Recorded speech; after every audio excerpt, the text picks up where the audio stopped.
Assalamualaikum warahmatullahi taala wabarakatuh dan selamat pagi dan salam sejahtera. Saya Muhammad Azmi bin Uda Kamaruddin. Nombor ID saya 820522085683 daripada OUM Shah Alam Learning Center. Saya mengambil jurusan Sarjana Muda Sains dalam projek dan pengurusan fasilitis. Hari ini saya akan membincangkan berkenaan topik bagi subjek EBFD 2103, pengurusan reka bentuk kemudahan bagi sesi September 2020. Kita pergi kepada pengenalan. Perniagaan restoran pada masa kini dilihat berkembang pesat seperti cendawan yang tumbuh selepas hujan, terutamanya di kawasan bandar yang besar. Restoran juga dilihat bergerak seiring dengan arus zaman moden dan terdapat pelbagai inovasi yang dilakukan dari segi menu, penampilan, hiasan dalaman, kemudahan yang disediakan dan banyak lagi. Perniagaan ini juga dilihat semakin meningkat dari hari ke hari. Konsep restoran yang dipilih adalah berkonsepkan ala Bali, dan makanan yang disediakan adalah makanan ala Barat, di mana restoran diberi nama Honolulu Restaurant pasca COVID-19. Konsep restoran ini adalah bagi mewujudkan keunikan. Selain daripada mempunyai unsur air, tumbuhan hijau dan pengudaraan yang nyaman kepada pengunjung, trend restoran ini juga adalah melibatkan dine-in, takeaway and delivery bagi meningkatkan lagi produktiviti perniagaan. Selain daripada itu juga, konsep yang disediakan berkonsep santai dan casual, mencirikan alam semula jadi sebagai inspirasi dan ilham kepada para pengunjung yang datang ke restoran. Landscape yang menarik juga membuatkan wujudnya kedamaian dan faktor atau ciri-ciri kehijauan di persekitaran restoran juga mewujudkan ketenangan kepada para pengunjung. Waktu yang dicadangkan bagi operasi adalah pada pukul 10 pagi hingga 9.30 malam. Pemilihan lokasi. Pemilihan lokasi adalah berdekatan dengan Pantai Aceh yang terletak di Klang, Selangor. Berdasarkan pemilihan adalah berdasarkan kepada beberapa faktor ataupun beberapa analisis yang telah dibuat, di mana dilihat di sini adalah kemudahan fasilitis dan infrastruktur yang baik. Selain daripada itu adalah pantainya yang bersih dan cantik, memberi tumpuan pelancong untuk datang ke restoran yang akan ataupun bakal dibangunkan. Mana kawasan ini juga terdapat penempatan yang padat dengan penduduk, di mana strategi sasaran kita kepada pemasaran makanan ataupun restoran kami kepada pengunjung yang datang. Okey, perkembangan restoran banyak dipengaruhi oleh ciri-ciri demografi, cara hidup masyarakat dan juga perkembangan dalam bidang pelancongan. Ini adalah contoh lokasi restoran yang akan dibangunkan. Seterusnya kita pergi kepada cadangan restoran ini adalah terdiri daripada entrance, seperti tengok dalam gambar, slide view, landscape dan view kawasan. Okey, manakala menu hidangan kami adalah terdiri daripada makanan steak ataupun makanan ala Barat dan minuman, di mana menurut O 2000 dan Kiblat 1999, Ha and Jeng 2010, kualiti dikatakan menjadi kunci dalam menentukan kejayaan sebuah restoran. Begitu juga restoran yang bakal dibangunkan. Menu hidangan pilihan chef di restoran ini melibatkan adalah burger and chip, bun and mushroom, plain butter, chicken chop, fish and chips and spaghetti. Manakala minuman adalah terdiri daripada blend ice ataupun fresh yogurt. Okay, seterusnya, trend perniagaan makanan pasca COVID-19 ini adalah menurut artikel Luqman Arif Abdul Karim 2020, persekitaran perniagaan di Malaysia setelah COVID-19 dapat dilihat secara perubahan drastik melalui pendekatan e-commerce dan pergantungan pada transaksi tanpa tunai. Manakala menurut Sam Ruiz 2020 menyatakan industri makanan dan minuman 2020 telah banyak dipengaruhi oleh pandemik COVID-19 Selaras dengan itu, banyak pengusaha makanan merevolusi perniagaan mereka dengan sedikit cabaran untuk memahami kehendak pelanggan seperti kepelbagaian menu dan kerisauan pelanggan makan di tempat awam. Menurut Sudip Shah 2020, terdapat 5 trend di dalam perniagaan makanan pasca COVID-19 iaitu pengalaman normal baru bagi perniagaan, pendekatan teknologi dan alat bantu perniagaan, penyediaan dan pembersihan makanan, jaminan kelestarian makanan, cara reka bentuk susunan, trend pemakanan dan pembungkusan restoran. Menurut Jabatan Perangkaan Malaysia 2020, penduduk yang bekerja dalam industri penginapan, makanan dan minuman dan pengangkutan adalah antara yang paling terkesan berikutan pelaksanaan PKP berdasarkan statistik Tenaga Buruh 2019. Sebilangan penduduk bekerja mengikut industri makanan dan minuman adalah 1,549.7 ribu orang. Manakala menurut Malaysia Retail Industry Digital Report 2020, sebelum pelaksanaan PKP, pesanan makanan dalam talian bagi perniagaan makanan dan minuman hanya 21%. Setelah 30 hari pelaksanaan PKP, perniagaan semakin berkembang dengan rekod hampir 2 kali ganda sehingga 46%, selaras dengan peningkatan permintaan perkhidmatan penghantaran makanan. Trend perniagaan makanan pasal COVID juga menurut Kementerian Kesihatan Malaysia 2020, semua pengusaha makanan perlu mengambil inisiatif dengan membuka restoran ataupun gerai makan dengan mengikuti semua peraturan yang disediakan oleh Kementerian Kesihatan Malaysia. Apa yang penting ialah pematuhan ketat terhadap SOP yang disediakan dilaksanakan untuk mengurangkan penyebaran wabak ini berlaku. Okey, seterusnya kita pergi kepada SOP pengusaha kedai makanan ataupun yang ditetapkan oleh Kementerian Kesihatan Malaysia, di mana waktu operasi premis adalah pada 8 pagi hingga 10 malam. Seterusnya, memastikan pekerja dan pengunjung memakai penutup hidung dan mulut, dan selepas pelanggan keluar daripada restoran, pekerja perlulah membersihkan kawasan tersebut dengan menggunakan sanitizing bagi mengelakkan kebolehjangkitan. Seterusnya, kita menyediakan, restoran juga perlu menyediakan buku pengesahan kehadiran ke premis dengan mengisi nama dan nombor telefon atau menggunakan aplikasi MySejahtera. Selain daripada itu, memastikan pelanggan perlu menjalani saringan suhu badan sebelum memasuki premis bagi memastikan pelanggan yang datang ke restoran bebas daripada sebarang jangkitan. Selain daripada itu, pengusaha restoran juga perlu memastikan pelanggan ataupun menggalakkan pelanggan untuk menggunakan hand sanitizing yang disediakan oleh pihak restoran. Penjarakan social ataupun social distancing juga perlu diamalkan di dalam restoran. Di sini kita lihat terdapat peraturan penjarakan meja ataupun kedudukan meja mengikut pelanggan, jumlah pelanggan dan saiz meja di dalam sesebuah restoran. Selain daripada itu, pengusaha restoran juga perlu mematuhi arahan KKM dan Akta Pencegahan dan Pengawalan Penyakit yang berjangkit 1998, Akta 342. Pengusaha makanan juga haruslah sentiasa mencuci tangan dengan sabun sebelum, semasa dan selepas penyediaan makanan ataupun selepas ketandas.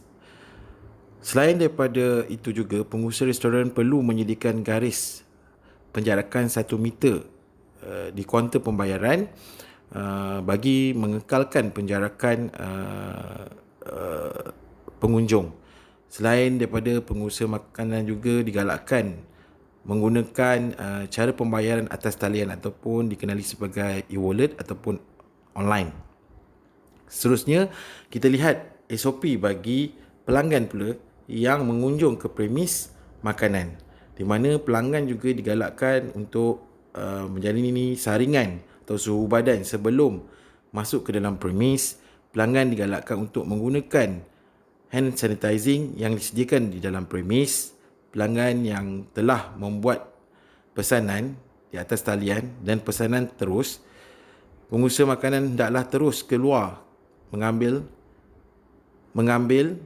yang disediakan oleh premis. Ini adalah antara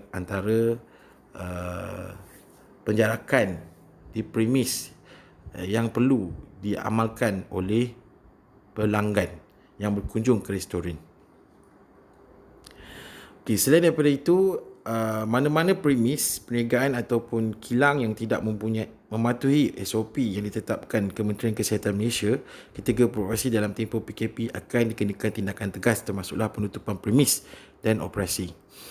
Di sini terdapat beberapa contoh penjarakan sosial di restoran yang mewujudkan keunikan, di mana seperti sini kita lihat adalah restoran di Bangkok, Thailand, menunjukkan patung naga sebagai simbolik untuk membantu pengunjung mempraktik penjarakan sosial. Selain daripada itu, di hotpot yang mana menggunakan penghalang plastik membolehkan pelanggan menikmati hotpot mereka dan persekitar restoran bagi mengelakkan kebolehjangkitan.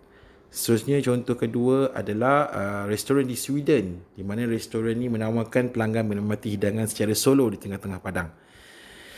Manakala di Saigon, Vietnam, restoran ini tampil dengan idea kreatif memastikan pelanggan tidak rasa sunyi dengan menyediakan menggunakan patung panda sebagai simbolik penjarakan sosial.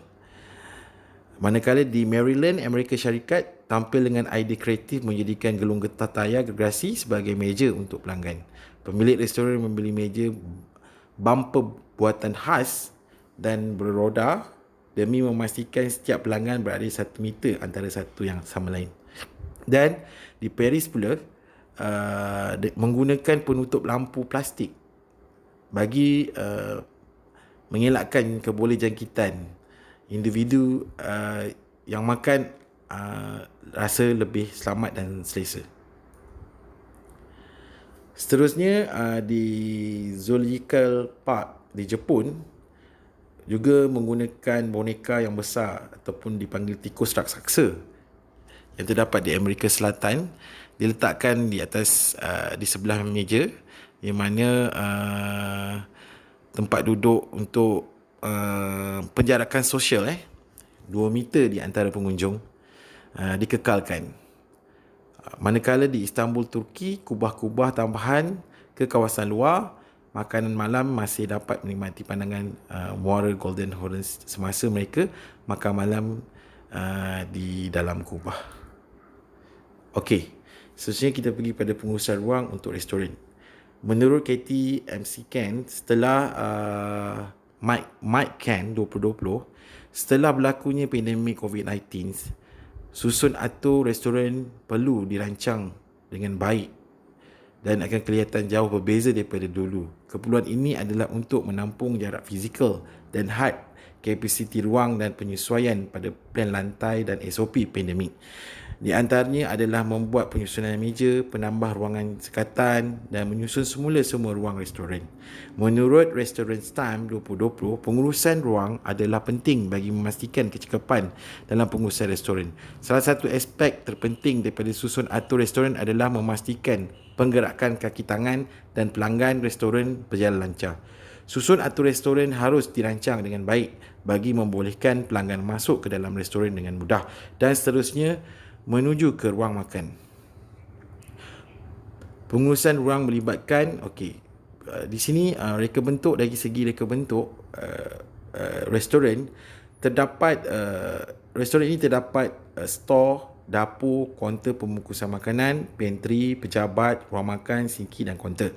Mana pula kepentingan ruang melancarkan pergerakan pekerja dan menghantaran makanan, menjamin kesaling hubungan antara front end and back end, keselesaan untuk pekerja dan kaki tangan, penggunaan ruang secara optimum, keselamatan pekerja dan pelanggan diberi keutamaan. Okey, selain daripada itu ini adalah proposal untuk membina restoran Honolulu yang terletak di Pantai Aceh Klang, Selangor yang berkongsikan makanan ala barat. Dengan keluasan 6,000 kaki persegi restoran, restoran ini dapat memuatkan 40 hingga 50 orang pelanggan dalam satu masa. Walau bagaimanapun, restoran ini juga akan mematuhi garis panduan SOP yang ditetapkan oleh kerajaan. Restoran ini juga memuatkan dua jenis meja, iaitu meja petak dan meja bulat, di mana meja petak disediakan untuk pengunjung seramai 2 orang dan meja bulat seramai 4 orang, di mana keseluruhan meja adalah berjumlah 19 meja lah. Okay, di sini adalah keluasan restoran 6,000 kaki persegi, 100 kaki kali dengan 60 kaki keluasan keseluruhan restoran. Dan ini adalah panduan bilangan pelanggan yang akan duduk di dalam restoran, di mana penjarakan yang dikekalkan atau ditetapkan oleh Kementerian Kesihatan Malaysia, di mana 6 orang bilangan 2 meter untuk 6 orang, 2.6 meter untuk 8 orang dan 3.0 meter untuk 10 orang. Seterusnya kita pergi kepada bubble diagram.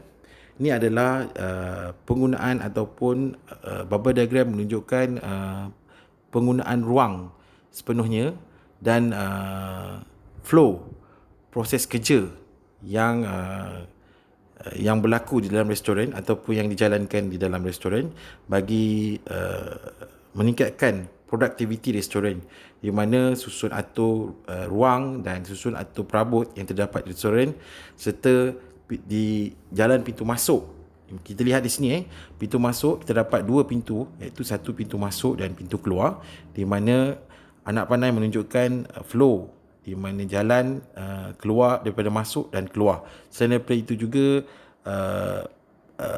pelanggan-pelanggan beratur, penjarakan pelanggan-pelanggan yang beratur untuk pembayaran di kaunter. Di sini kita lihat, di sini terdapat beberapa ruang yang terdiri daripada, kita tengok di sini terdapat kaunter pemeriksaan. Okey. Dan selain daripada kaunter pemeriksaan, kita ada ruang makan 2, lepas tu ruang makan 3, ruang makan 4 dan ruang makan 1. Selain itu juga kita menyediakan pick up delivery bagi GrabFood ataupun pelanggan yang membuat pesanan. Selain itu kaunter pembayaran dan pejabat, pantry, kita dapat sini sinki, tandas, store dan dapur. Ini adalah flow pergerakan di dalam restoran bagi mengelakkan kesesakan dan masih mengekalkan penjarakan di dalam restoran yang bakal dibina.